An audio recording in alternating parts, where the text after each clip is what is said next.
Hello, my name is Martin, and on this channel, The Money Passport, I'm sharing my journey as a digital nomad entrepreneur seeking financial freedom. I quit my job over a year ago to start my life as a digital nomad, and I recently shared a video in which I shared my learnings from that first year. But I also often get the question how I managed to stay abroad for so long while continuing working while living out of one suitcase. So in this video, I'm going to share how I make sure that I have everything what I need without a moving truck following me around. Without this moving truck following me around, I'm forced to live a minimalist lifestyle. But luckily, there are furnished and fully equipped apartments for rent everywhere. Although fully equipped can be a gray area and can be interpreted in many different ways. So improvisation has become an important skill in my toolbox. But let's first go down memory lane. Before I started this journey, I already rented in a furnished apartment, so I did not have any big furniture that I had to get rid of. I sold a few smaller items through Facebook Marketplace.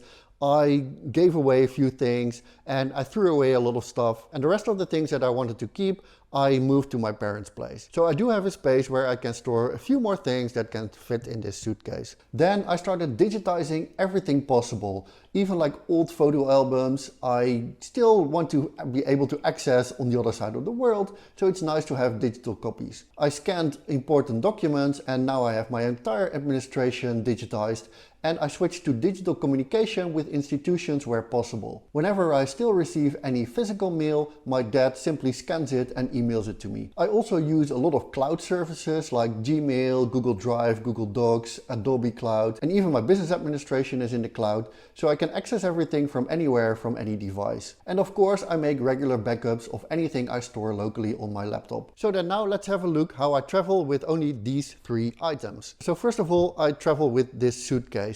I always check in luggage. Luckily, I can do it for free if I fly with any Flying Blue member, because I gained gold status during my previous life, which has been extended twice already due to the pandemic. But even if I would have to pay for checking in luggage, I would do it because I simply need more than simply hand luggage. So first there is this suitcase, which is a medium sized. It's a Samsonite, but yeah, that doesn't really matter.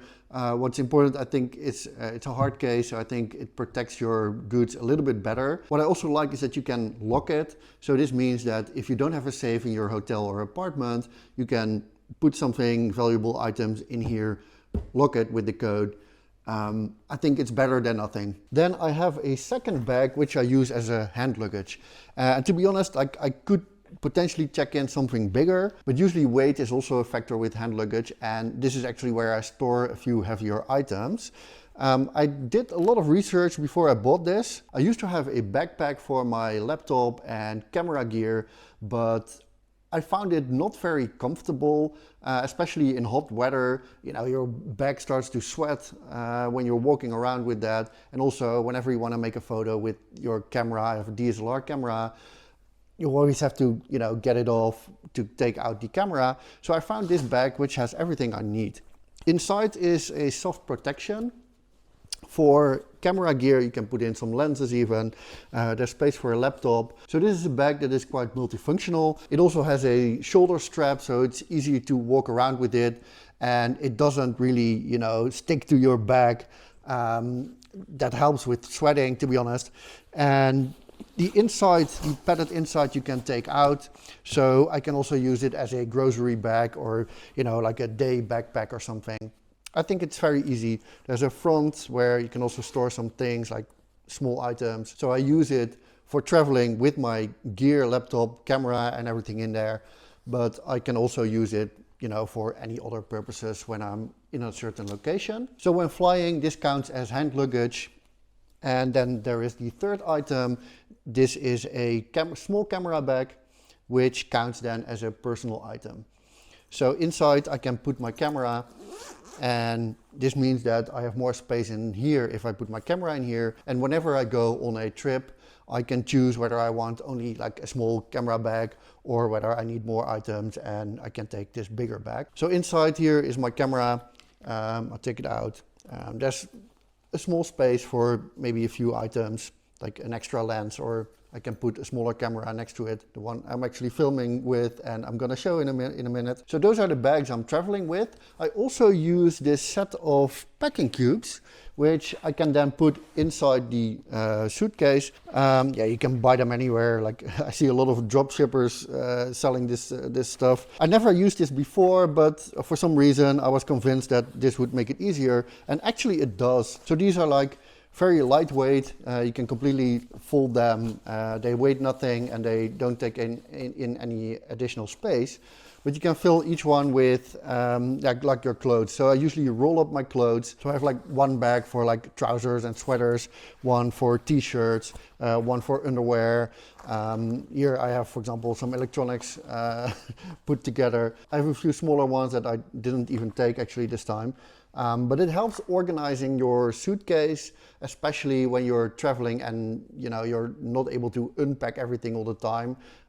It makes it much easier to organize your suitcase, find back the items. So before I didn't use this, everything would always like mess up, and this doesn't happen anymore. So if I need anything quickly, I know from which bag I can take it.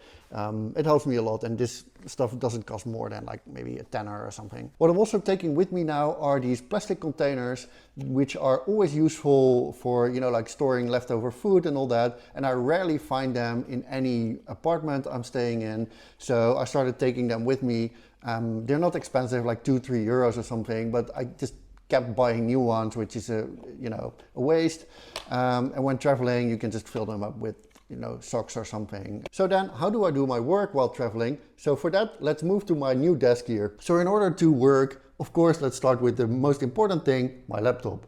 I have a very lightweight one, which is a Dell XPS 13, which means it only has a 13-inch screen, but I personally really like this small form factor because it's very lightweight, it's sturdy, easy to carry on. Even when I walk around for a day or something, I can still put my laptop in my bag and work from, like a cafe or something at some point. I'm not going to do a technical review of laptops because, everyone needs something else, and I don't even know if I bought the right one specs-wise. It works very well. The only thing is that I'm really reaching the limits when it comes to editing these videos. But who knows, maybe I'll buy something else at some point. Then I also have a wireless mouse and a keyboard that all completely don't fit together, and that's simply because I didn't buy them new. I had some budget from my previous employer. Due to Corona, we had to work from home, and I could expense this, and in the end I was able to keep it. So why buy anything new if you can use this? So it's a Microsoft Surface keyboard, a Logitech mouse, and a Dell laptop. I don't care. It works. Then to make everything a bit more economically, I bought this laptop stand, which is very small and compact in a bag. I think it costs maybe 10-15 euros. You can buy them from any online shop. So this makes it that my laptop is standing a little bit higher, and that's of course better for your view and neck. I already said that I don't really mind the small screen, but what I like more than a big screen is a second screen. So I bought this device. It looks like an iPad. There's a cable, and you can protect it with this, but it's nothing more than simply a second screen. It cannot do anything. It's one of the cheapest brands I could find, because in the end I didn't know, maybe I'll break it or something. I think I bought like this for 130 euros or something. The brand is AOC. I'd never heard about it before. It works fine. It's not the best screen in terms of quality, but in the end it's more for practical reasons, because with the second screen I can do research on one screen, type on the other, or when I do video editing I can move the clips from one screen to the other. It makes my life so much easier. So the great thing about this second screen is that you simply plug it in with a USB cable, so it gets both the signal and the power from the laptop. So I don't need any additional chargers or additional plug to the wall. So it always works as long as I have battery life on my laptop. And then suddenly I have a complete desk setup like I would in a normal office, but then it's all lightweight and simply to move around. My laptop has a storage of 1 terabyte, which is a lot, but believe me, when you're making tons of these videos, at some point it's not, fitting anymore. So I have my backups here, which is important anyway. You need to back up your stuff. So I have two hard drives of 5 terabyte each, and I put them in my hand luggage always, so they're not being tossed around the airports by, like the baggage handlers. So I regularly back up everything that's on my laptop. And I have two because I simply cannot fit all the videos on one. So if one of these drives fails, I still have my videos on the other one. Then I have these headphones that I actually didn't buy myself. This was also something I could expense when I was working from home. I might not have bought them myself if I had to pay for them myself, but I had them through this work budget and I could keep it as well. It's the Sony XM4. They're very good quality, noise cancelling as well, which is great for traveling or to concentrate on, for example, editing these videos. But since I have them anyway, I use them a lot and I really enjoy them. And for more sound and music, I also have this JBL Bluetooth speaker. Another thing I didn't buy myself, this was also a present from my employer during Corona. I don't take it everywhere because it's still, well, it's small enough, but it's not a necessity. It's more nice to have music wherever you want. Then I also have a DSLR camera. This is something I bought a few years ago. It's an older model, the Canon 750D. It's not the cheapest one, but like maybe 1 or 2 levels up. And it's something I bought because I wanted to make better photos than with like a handheld camera or with your phone. I consider myself more an amateur at this point still, but it's nice to develop slowly these kind of skills. It's something I might want to upgrade at some point. When I bought it, I also bought a zoom lens, which has a very wide range. It's not the best, of course, to do that, but I noticed that changing lenses all the time is time consuming, so I end up using this most of the time.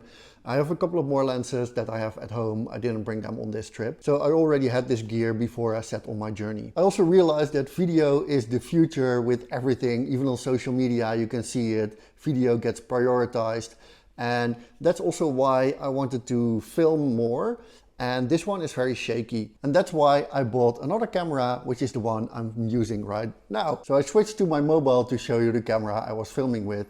This is a Dji Pocket 2, which is an action cam with a gimbal built in. This really tiny head here, it's like an action cam or a camera built on a drone. It's the same brand DJI that also makes, popular drones. But then this head in here makes sure that the video smoothens out. So this camera I bought, it was I think 350 euros or something.